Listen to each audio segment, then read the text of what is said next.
Hello mga guys, good afternoon po sa inyong lahat.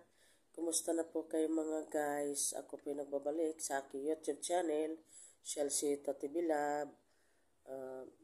Bago po kayo manood na aking YouTube ay paki-like and share po ang aking YouTube, paki-subscribe kung nagustuhan niyo po ang aking video.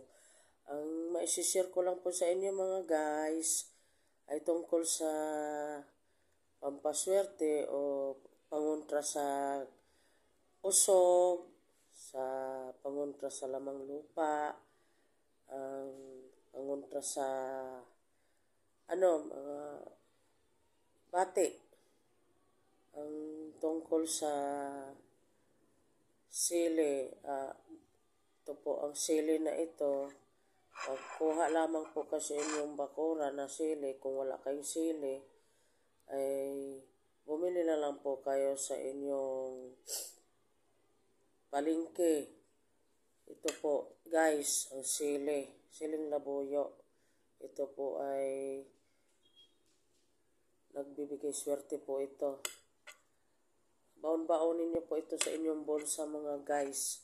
Kasama po ang asin at bawang. Ito po ay pangontra usog, kulam at saka kontrabate. Kung saan man kayo magpunta, daladalahin niyo po ito para kayo ay siswertehin. Ang sili po ay hindi po makalapit ang mga masamang elemento dahil maanghang po ang sili. Ang mga aswang gayon din. Yung mga masamang espiritu hindi makalapit dito dahil maanghang ang sili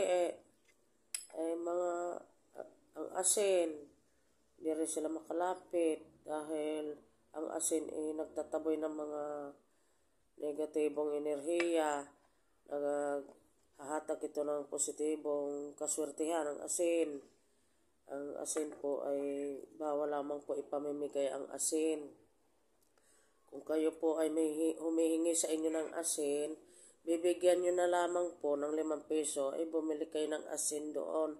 Ang asin po ay hindi pinamimigay ang asin dahil natutunaw po ang kabuhayan, lalo't may negosyo po kayo, ay natutunaw po ang inyong kabuhayan, natutunaw, parang kandila po yan. Ang kandila ay hindi rin po magandang ipamimigay. Kaya maganda po ang asin, nagbibigay po ito ng swerte pero hindi ito magandang ipamimigay dahil malas po ang ipamimigay ang asin dahil po natutunaw parang kandila. Ganon din ang kandila, pag nagbibigay ng kandila mamalasin ang nagbigay pati yung bibigyan. Kaya mabuti pa pagka may humingi ng kandila o kaya asin, bigyan nyo na lang ng pambiling kandila o kaya asin. Ang asin po lagi nyo pong daladalahin ang asin sa inyong bulsa. Maglagay kayo sa inyong bulsa ng asin at bawang at sili. Ang bawang naman po nagtataboy ng mga masamang elemento. Ito po ay swerte po ito. Naghahatak po ito ng kaswertihan ng bawang. Ito po ay maraming dalang benepisyo. Kung kayo po ay may high blood, maaari po kayong kumain ng bawang. Maglaga lang po kayo nito ng bawang. 1 ulo. Ay naranasan ko po na ako'y nahihilo. Ako po ay naglaga lamang ng bawang, iniinom ko. Maganda po ito sa high blood. Pero ito po maganda po ito. Takot po dito ang mga masamang elemento sa bawang. Lalo't may buntis kayo sa inyong bahay nakasama. Nako, maglalagay po kayo nitong bawang at sili sa inyong bulsa lagi. Pag may buntis ang kayong kasama, maglalagay sa puntel, babalot sa puntel ang sili at ilalagay dito ang sili at saka asin at bawang.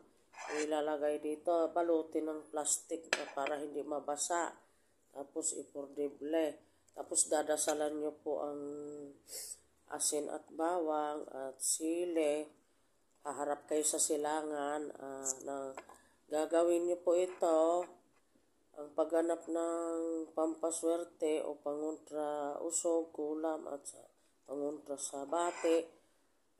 Gagawin nyo lang po ito ng Martes o kaya Bernes. Haharap kayo sa silangan ng alas 6 o kaya alas 7 o kaya alas 8. Gagawin nyo po ito.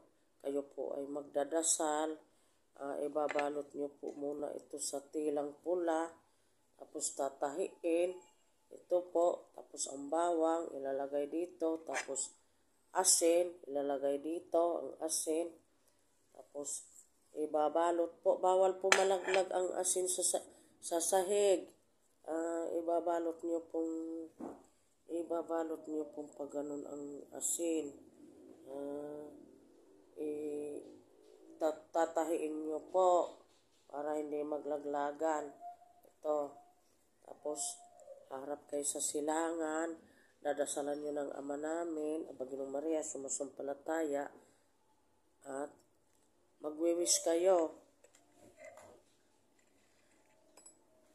Sasabihin nyo sa sili at dahon at sasabihin nyo sa sili at bawang at asin. Sabihin nyo dito, magwis kayo. Lahat ng mga pangarap ko'y matutupad. Magkakapira ako ng maraming pira. Makatanggap ako, makakabayad ako ng lahat ng utang ko. At magkakaroon ako ng labis-labis na pera. Kung kayo hihiling, dadamihan nyo na paghiling.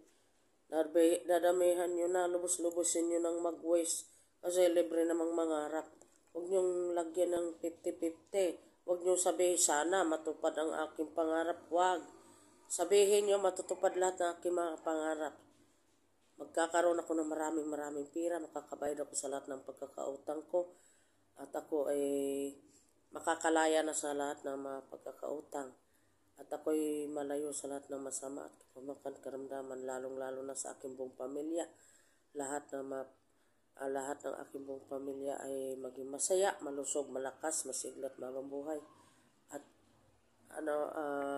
magkaroon ng katuparan ng aking mga pangarap. Kung ang inyong pangarap ay magkaroon kayo ng masaganang pamumuhay.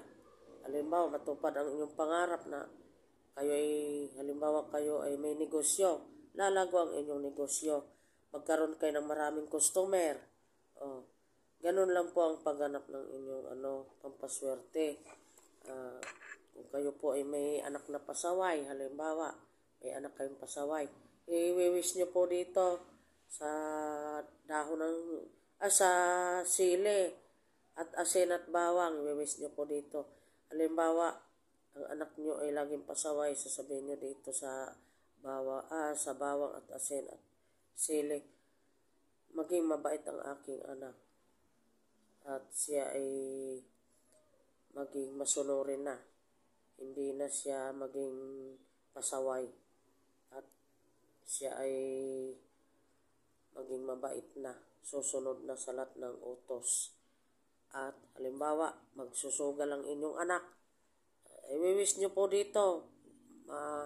Wish ko makalaya sa pagsusugal ang anak ko. Sabihin nyo dito sa pangalan ni Jesus. Dadasalan nyo muna. Sasabihin nyo, I claim it, I claim it, I claim it.